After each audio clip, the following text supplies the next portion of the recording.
وہ دوبارہ غیر حاضر ہوا تو اس کے مالک نے غصے میں آ کر اس کی تنخواہ میں کیا گیا اضافہ ختم کر دیا، اس کو پہلے والی تنخواہ ہی دی۔ خادم نے اب بھی خاموشی اختیار کی۔ مالک نے کہا جب میں نے اضافہ کیا تو تم خاموش رہے، اور اب جب کمی کی تو پھر بھی خاموش کیوں؟ خادم نے جواب دیا جب میں پہلے دن غیر حاضر تھا تو اس کی وجہ بچے کی پیدائش تھی، اور آپ کی طرف سے تنخواہ میں اضافے کو میں نے وہ رزق خیال کیا جو وہ اپنے ساتھ لے کر آیا۔ جب میں دوسری مرتبہ غیر حاضر تھا تو اس کی وجہ میری ماں کی وفات تھی، اور آپ کی طرف سے تنخواہ میں کمی کو میں نے وہ رزق خیال کیا جو ماں نے اپنے ساتھ واپس لے گئی۔ پھر میں اس رزق کی خاطر کیوں پریشان ہوں جس کا ذمہ خود اللہ نے اٹھایا ہوا ہے۔ ناظرین، تلسی کے پتے پانی میں ابال کر سر دھونے سے سر میں درد ختم ہو جائے گا۔ سال میں ایک بار لکڑی کی بنی ہوئی تمام اشیاء کی صفائی نمکین پانی کے ساتھ کریں۔ نہار پیٹ املی کا شربت پینے سے موٹی عورت جلدی دبلے پتلے ہو جائے گی۔ اگر ناخنوں کی میل اتارنی ہے تو لیمو کا پانی نکال کر اس میں آدھا چمچ سوڈا ڈالے اور ہاتھ دھو ڈالے۔ پیشاب اگر ہلکے پیلے رنگ کا آتا ہے تو اس کا مطلب ہے کہ آپ اندرونی طور پر فٹ ہیں۔ کھانے کے بعد اگر آپ کو نیند آنے لگتی ہے تو آپ کو ذہنی طور پر آرام و سکون کی ضرورت ہے۔ ناظرین، سفید رنگ کا کپڑا پہن کر شہد اتارنے سے کبھی شہد کی مکھی ڈنگ نہیں مارے گی۔ صحت کی قدر وہی انسان کرتا ہے جو بیماری سے گزرا ہو، کیونکہ اس نے سیکھا ہوتا ہے کہ صحت کتنا بڑا نعمت ہے۔ خاموش رہنا بعض اوقات سب سے اونچی آواز بن جاتا ہے، خاص طور پر جب آپ کا سر بول رہا ہو۔ ماہواری آنے میں پرابلم ہو تو کیکر کی گوند اتار کر دودھ کے ساتھ پی لے۔ جو میاں بیوی جڑوا بچے پیدا کرنے کے خواہ ہے وہ کیلے کا ملک شیک زیادہ پیا کرے۔ ناظرین، ایک ایسی چھوٹی سی چیز جس میں اللہ تعالیٰ نے بے شمار فائدے رکھے ہیں، ہم اپنی روزمرہ زندگی میں اسے بہت زیادہ استعمال کرتے ہیں۔ کبھی کھانے کے بعد چٹکی بھر سونف منہ میں ڈال لی، ابلتے ہوئے پانی میں تھوڑی سی سونف ڈالی جائے تو وہ بچوں اور بڑوں دونوں ہی کے لیے بہت مفید ہوتا ہے۔ سونف کا عموماً استعمال معدے کو بھی ٹھیک رکھتا ہے اور نظام انہضام کو قوی بناتا ہے، لیکن جو ترکیب میں آج آپ کے ساتھ شیئر کرنے جا رہا ہوں وہ ہے سونف اور لیمو کی پھکی۔ اس کو بنانے کا طریقہ درج ذیل ہے۔ ایک پوتاسا لیمو لے کر ان کا رس ایک کھلی پلیٹ میں نکال لیں۔ اب تقریباً 150 سے 200 گرام سونف لیں اور اسے صاف کر لیں، اور اس پلیٹ میں جس میں آپ نے رس نکالا ہے اس سونف کو اس میں پھیلا دیں تاکہ وہ لیمو کے رس میں اچھی طرح بھیگ جائے۔ اس پلیٹ کو ایسی جگہ رکھیں جہاں مکھیاں اس پر نہ بیٹھے اور اسے خشک ہونے دیں۔ خیال رہے کہ اسے دھوپ میں نہ رکھیں۔ جب یہ اچھی طرح خشک ہو جائے، یعنی ایک پورا دن بھی لگ سکتا ہے، تو اسے گرائنڈ میں اچھی طرح پیس کر چورن بنا لیں اور کسی صاف ڈبے میں رکھ لیں۔ لیجئے جناب، نسخہ تو تیار ہو گئی، لیکن اس کے فائدے کیا ہیں؟ اس کے فائدے ملاحظہ کریں۔ اگر کھانا کھانے کے بعد سینے میں جلن ہو رہی ہو یا معدہ اپسٹ ہو رہا ہو تو اس کا 1 چمچ کھائے اور انشاءاللہ کچھ ہی دیر میں افاقہ ہوگا۔ اگر غلطی سے زیادہ کھا لیا اور بدہضمی ہو رہی ہے تو اسے استعمال کریں، انشاءاللہ افاقہ ہوگا۔ چلتے پھرتے اس کا 1 چمچ منہ میں ڈالنے سے انشاءاللہ کوئی سائیڈ افیکٹ نہیں ہوگا، اور مسلسل استعمال کرنے سے منہ کی بو بھی ختم ہوگی۔ آپ کی پیدائش ایک مہنگے اسپتال میں ہوئی اور میری پیدائش گھر میں، لیکن ہم سب جی رہے ہیں۔ آپ نرم و گزار بستر پر سوتے ہیں اور میں زمین پر، لیکن ہم سب اپنی نیند پوری کر لیتے ہیں۔ آپ بہترین شربت پیتے ہیں اور میں صرف پانی، لیکن ہم سب اپنے پیاس بجھا لیتے ہیں۔ آپ بنا ہوا گوشت کھاتے ہیں اور میں سوکی روٹی، لیکن ہم سب اپنی بھوک مٹا لیتے ہیں۔ آپ بہترین درآمد شدہ سوٹ پہنتے ہیں اور میں ململ کا کرتا، لیکن ہم سب اپنا جسم چھپا لیتے ہیں۔ آپ لگژری گاڑی میں سفر کرتے ہیں اور میں بیڑ سے بھری بس میں، لیکن ہم سب اپنی منزل پر پہنچ جاتے ہیں۔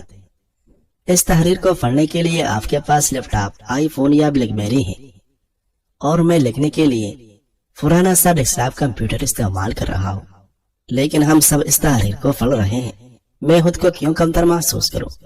بے شک زندگی ہمیں غمگین کرنے کی ہزاروں وجوہات دیتی ہے، پر میں غم کیوں کروں؟ میں جانتا ہوں میرا اللہ میرے ساتھ ہے، تو بس اپنے رب کا شکر ادا کیجیے اور آگے بڑھتے جائیں۔ اس تعلق کے ساتھ کہ آپ تنہا نہیں ہیں، بلکہ زندگی کے ہر موڑ پر مشکل سے نکالنے اور نئی راہ دکھانے کے لیے اللہ رب العالمین آپ کے ساتھ ہیں۔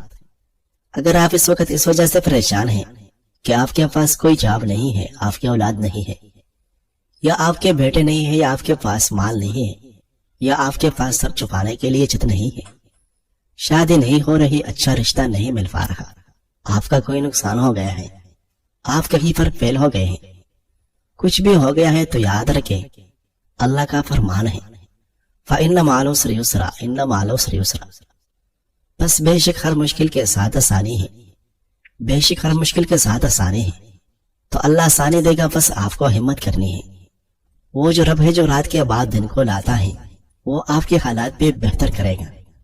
کرنا کیا ہے؟ رب پر توکل، رب پر یقین، اور جو کچھ بھی اسباب ملے ہیں اس کو برائے کار لانا۔ اپنی زندگی کو آپ نے خود ٹھیک کرنا ہے، کمرے میں اپنے آپ کو لاگ نہیں لگانا۔ باہر نکلے، دنیا کا سامنا کرے، جو ہو گیا سو ہو گئے۔ کوئی مذاق اڑاتا ہے، کچھ برا بلا کہتا ہے تو کہنے دے، آپ نے ان کی باتوں کا اثر نہیں لینا۔ آپ خود کو پروڈکٹیو بنائیں، جو باتیں کرتے ہیں بعد میں وہی تعریفیں کریں گے۔ کئی لوگ ایسے ہیں کہ جب وہ ٹوٹتے ہیں تو بہت بری طرح سے ٹوٹتے ہیں، لیکن جب وہ اپنے آپ کو سمیٹ لیتے ہیں تو وہ دنیا پر چھا جاتے ہیں، وہ دنیا کو فتح کر لیتے ہیں۔ تو آپ بھی ان میں سے ہونے چاہیے جو لوگ جینا چاہتے ہیں، تو پھر اللہ ان کے لیے راستے بھی نکالتا ہے۔ ناظرین، کوئی ایسا گناہ جسے کرنے کے لیے آپ کا بہت دل کر رہا ہو، کبھی اسے اپنے آپ کو بچا کے دیکھو، آپ کی ذات میں ایک خوشگوار تبدیلی آئے گی اور بہت سکون ملے گا۔ یا پھر جب کبھی کچھ بے چینی ہو، دل کسی کام میں نہ لگ رہا ہو، تو سب خیالات کو ایک طرف رکھ کے وضو کریں، اللہ رب العزت کے حضور فوری توجہ سے اور پورے خشوع و خضوع کے ساتھ اس کی عبادت کریں۔ اپنے گناہوں کی معافی مانگے، ایک عجیب قسم کی راحت ملے گی۔ کبھی رات کی تنہائی میں اپنی ذات کا تجزیہ کریں، آپ کیا ہو اور کیا کر رہے ہو، اپنے گناہوں اور اپنے نیکیوں کو انصاف کے ترازو میں تولیں، اپنی خوبیوں اور خامیوں کو تلاش کریں، اور آخر پہ یہ سوچیں کہ موت نے بھی آنا ہے، موت کے بعد قبر میں بھی حساب دینا ہے، اور یوم حشر بھی برپا ہوگا۔ اس کے بعد ایک نئے سرے سے زندگی کو گزارنے کا تہیہ کر کے سوئی۔ جب صبح کو اٹھو گے تو ایک پرسکون صبح آپ کے انتظار کر رہی ہوگی۔ حسن بصری رحمۃ اللہ علیہ فرماتا ہے، ہر دن جس میں اللہ تعالیٰ کی نافرمانی نہیں ہوتی خوشی کا دن ہے۔ ہر دن جو بندہ عبادت، بندگی، ذکر اور شکر میں گزارتا ہے خوشی کا دن ہے۔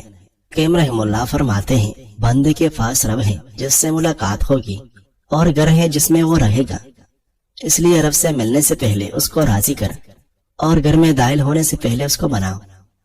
ناظرین، ویسے تو ہر عمر میں ہی روحانی اور جسمانی صحت کا خیال رکھنا ضروری ہے، لیکن زندگی کی 40 بہاریں دیکھ لینے کے بعد اب زیادہ سنجیدگی سے جسمانی و روحانی صحت پر توجہ دینے کی ضرورت ہے، کیونکہ اللہ کا نظام فطرت ہے کہ ہر عروج کے بعد زوال کا سفر شروع ہوتا ہے۔ 40 سال کے بعد انسانی جسم کی کمزوری کا سفر شروع ہو جاتا ہے، اور انسان بڑھاپے کی جانب گامزن ہونے لگتا ہے۔ لہٰذا زندگی کے اس موڑ پر صحت کا خاص خیال رکھنے کی ضرورت ہے۔ مستقل ورزش کرنے کی عادت ڈالیں، اپنے جسم کو کسی نہ کسی طریقے سے حرکت میں رکھیں، پیدل چلے، سائیکل چلائیں، تیراکی کریں، یا کوئی بھی مؤثر ورزش کریں جس سے آپ کی جسم ایکٹیو رہے۔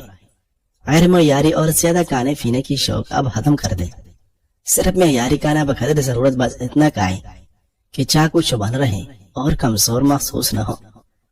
گاڑی اور سواری وغیرہ پر کم سے کم سفر کریں، کوشش کریں کہ قریب کے تمام کام پیدل ہی سر انجام دیں، جیسے مسجد جانا، دوستوں سے ملنا اور بازار وغیرہ جانا۔ بے جا اور فضول بحث و مباحثات سے اجتناب کریں، بے جا کرنے سے اجتناب کریں، کیونکہ غصہ سکون برباد کرتی ہے۔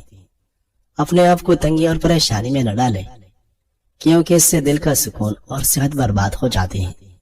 حرص چھوڑ دے اور مال جمع کرنے کی حوث کے بجائے اپنے ذات، اہل و عیال اور نیک کاموں میں مال خرچ کرے، کیونکہ مال کمانے کا مقصد اپنے آپ کو، والدین، بچے اور ارد گرد لوگوں کو سکھ پہنچانا ہے۔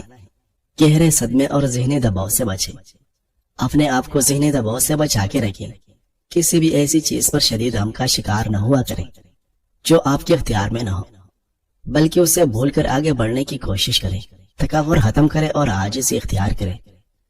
منصب و مرتبہ، مال و دولت اور قوت و طاقت یہ ایسی چیزیں ہیں جو انسان کو مغرور بنا کر تباہی کے دہانے پر لے جاتی ہیں۔ بالوں کی سفیدی سے ہرگز نہ ڈرے، یہ آپ کی عمر کے ختم ہونے کا سبب نہیں ہے، بلکہ اس بات کی نشانی ہے کہ اب آپ کی زندگی کے دانائی اور سمجھ والے بہترین دن شروع ہو چکے ہیں۔ اس لیے اللہ تعالیٰ سے اچھا گمان رکھتے ہوئے روزمرہ کے مشائل اور حلال کمانے کا سفر جاری رکھے اور اللہ سے تعلق مضبوط بنائے۔ کیا میری توبہ قبول ہو گئی کیسے معلوم ہو؟ اس میں یقینی حکم تو نہیں دیا جا سکتا، البتہ قبولیت کی کچھ علامات ہیں۔ وہ بندہ یہ دیکھے کہ اس کا نفس گناہوں سے بچا ہوا ہے، اس کے دل سے فخریہ قسم کی خوشی غائب ہے اور دل میں خدا کی یاد موجود ہے، نیک لوگوں کی صحبت میں بیٹھتا ہوں اور برے سے دوری اختیار کر لے، پھر تھوڑی دنیا کو بھی بہت سمجھے جبکہ آخرت کے بہت عمل کو بھی تھوڑا جانے۔ اپنے دل کو دیکھے کہ خدا کے احکام کی بجائے اوری میں مشغول ہیں، اور وہ اپنی زبان کی حفاظت کرنے والا، فکر آخرت میں مشغول رہنے والا، اپنے ماضی کے گناہوں پر ہمیشہ غمگین و شرمندہ رہنے والا بن جائے۔ یہ سب توبہ کے مقبول ہونے کی علامات ہیں۔